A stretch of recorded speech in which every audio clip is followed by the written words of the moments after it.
بسم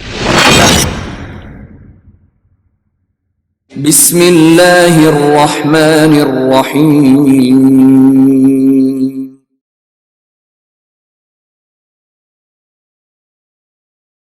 আসসালামু আলাইকুম dear students. অনেকেরই প্রবলেম ফ্রেজ নিয়ে।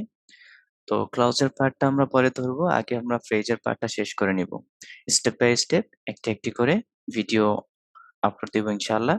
সবার সুবিধার্থে সবাই ইনশাআল্লাহ শুরু থেকে শেষ পর্যন্ত মনোযোগ দিয়ে ভালো করে ক্লাসটি দেখে নেবে। একবার না বুঝলে আবারও দেখে নেবে। সো প্রথমত আমরা ফ্রেজের পার্টটা দেখতে পাচ্ছি। Phrase is a group of words, একগুচ্ছ শব্দ, শব্দাংশ উইদাউট সাবজেক্ট এন্ড ভার্ব। আচ্ছা, তার মানে সেই বাক্যটির মধ্যে বা অনেকগুলো শব্দ একসাথে হয়ে যে বাক্যটা তৈরি হবে, সেই বাক্যটির মধ্যে উইদাউট মানে থাকবে না। কি থাকবে না? সাবজেক্ট অ্যান্ড ভার্ব, অর্থাৎ সাবজেক্ট ভার্ব বিহীন শব্দাংশগুলোকে বলা হবে ফ্রেজ। যেমন আমরা একটি এক্সাম্পল দেখতে পাচ্ছি নিচে। দেখো, ইন স্পাইট কোনো সাবজেক্ট ভার্ব নেই, অফ সাবজেক্ট ভার্ব না, হিজ সাবজেক্ট ভার্ব না, বিং এটাও সাবজেক্ট ভার্ব না, ইল এটাও না। তার মানে কি, এই পুরোটা অংশের মধ্যে আমরা কোনো রকমের সাবজেক্ট এবং ভার্ব খুঁজে পাচ্ছি না। অনেকে বলতে পারো, ভাইয়া তাহলে বিংটা কি ভার্ব না? নো, বিংটা ভার্ব না। আমরা ইতিমধ্যে করেছিলাম ফাইনিট ভার্ব এবং নন ফাইনিট ভার্ব। তোমাদের মনে আছে কিনা? আমি আই বাটনের লিংক দিয়ে দেওয়ার চেষ্টা করব। দেখো, বিং শব্দটি এটা মূলত ভার্ব ছিল, বেস ফর্মটা ছিল হচ্ছে বি। তো বি এর সাথে আইএনজি যোগ করে এটা নন ফাইনিট ভার্ব করা হয়েছে। নন ফাইনিট করার ৩টি ওয়ে বলেছিলাম, ভি3, ভি4 এবং ভি5, তাই না? ভি3 হচ্ছে ভার্বের পাস্ট পার্টিসিপল ফর্ম, ভি4 হচ্ছে ভার্ব প্লাস আইএনজি, তার মানে বেস ফর্মের সাথে আইএনজি যোগ হয়ে সেটাও নন ফাইনিট হয়ে যায়, এবং ভি5 হচ্ছে টু প্লাস ভার্ব যোগ হয়ে সেটাও নন ফাইনিট হয়ে যায়। ঠিক আছে? ওকে, তার মানে এই অংশে কোনো রকমের সাবজেক্ট ভার্ব নেই। বাট আমরা এখানে দেখতে পাচ্ছি হি গট এ প্লাস। দ্বিতীয় অংশে আমরা দেখতে পাচ্ছি হি সাবজেক্ট, গট হচ্ছে ভার্ব। সো এই অংশটাকে আমরা ক্লোজ বলতে পারি, কিন্তু প্রথম অংশটাকে ক্লোজ বলতে পারবো না। কারণ কি, সেন্টেন্সের এই অংশে কোনো রকমের সাবজেক্ট ভার্ব নেই, তাই না? ওকে, তাই এটি হচ্ছে ফ্রেজ। এখন আমাদেরকে একটু দেখে নিতে হবে ফ্রেজগুলো সাধারণত কয়েক রকমের হতে পারে। ভ্যারাইটিস আইটেমের ফ্রেজ আমরা দেখে থাকি, তার মধ্যে নাউন ফ্রেজ আছে, তারপর অ্যাডজেক্টিভ ফ্রেজ আছে, ভার্বাল ফ্রেজ আছে, অ্যাডভার্বাল ফ্রেজ আছে, প্রিপোজিশনাল ফ্রেজ আছে, কনজাংশনাল, ইন্টারজেকশনাল এবং পার্টিসিপল ফ্রেজ। তো সাইড নোট করা আছে, দেখো অত্যন্ত গুরুত্বপূর্ণ পার্ট যেটা, হ্যাঁ, অত্যধিক গুরুত্বপূর্ণ ফ্রেজ গুলো হচ্ছে নাউন ফ্রেজ, কি নাউন ফ্রেজ, তারপর হচ্ছে অ্যাডজেক্টিভ ফ্রেজ, আর হচ্ছে অ্যাডভার্বাল ফ্রেজ।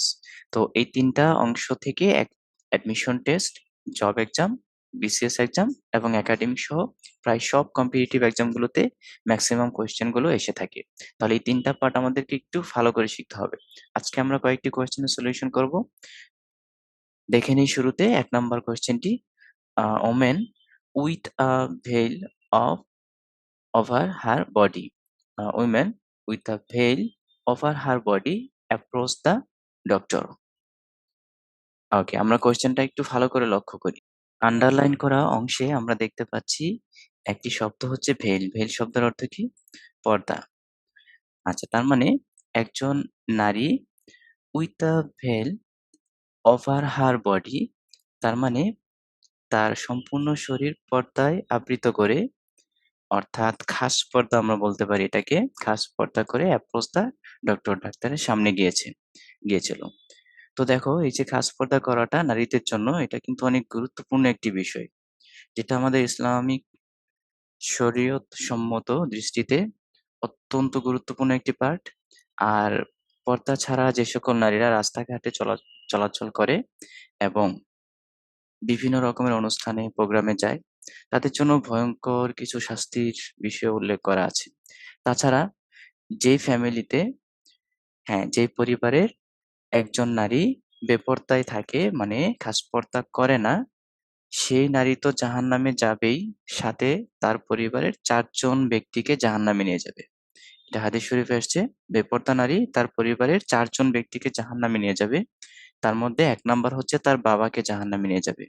২ নাম্বার হচ্ছে তার বড় ভাই, ছোট ভাই না, বড় ভাইকে জাহান্নামে নিয়ে যাবে। ৩ নাম্বার হচ্ছে যদি তার স্বামী থাকে তাহলে এই বেপরদা নারী তার স্বামীকেও জাহান্নামে নিয়ে যাবে। 4 নাম্বার হচ্ছে তার বড় ছেলে যদি থাকে তাহলে ছেলেদের মধ্যে বড় ছেলেকে জাহান্নামে নিয়ে যাবে। এটা মুসনাদে আহমদ পবিত্র এই কিতাবে এসছে, হাদিস শরীফে আসছে। এটা হচ্ছে 58-39 নম্বর হাদিস, মুসনাদে আহমদ। তো আমরা বুঝতেই পারতেছি বেপরদা নারীর সে জাহান্নামী হবে এবং সেই নারীর আরো 4 জন পরিবারের সদস্য জাহান্নামী হবে। হ্যাঁ, আমরা এখন দেখতে পাচ্ছি তাহলে এই অংশটা with the veil over her body across the doctor, এই অংশটাকে যদি আমরা বাদ দিয়ে দিই, ভালো করে লক্ষ্য করো, এই অংশটাকে যদি আমরা বাদ দিয়ে দিই তাহলে কিন্তু সেন্টেন্সটা পরিপূর্ণই থাকে, সমস্যা হয় না। যেমন একজন মহিলা অ্যাপ্রোচ দ্য ডক্টর, ডাক্তারের কাছে গিয়েছে বা সামনে গিয়েছিল।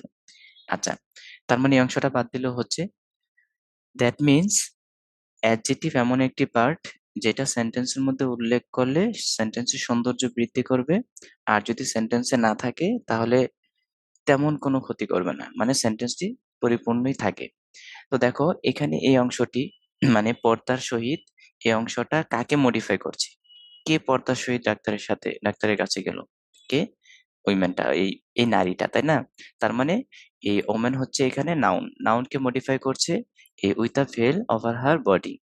তাহলে এই অংশটা কাকে মডিফাই করছে? ওমেনকে। তার মানে এই অংশটার আগে কোনো ভার্ব নেই, সরাসরি নাউন আছে ওমেন।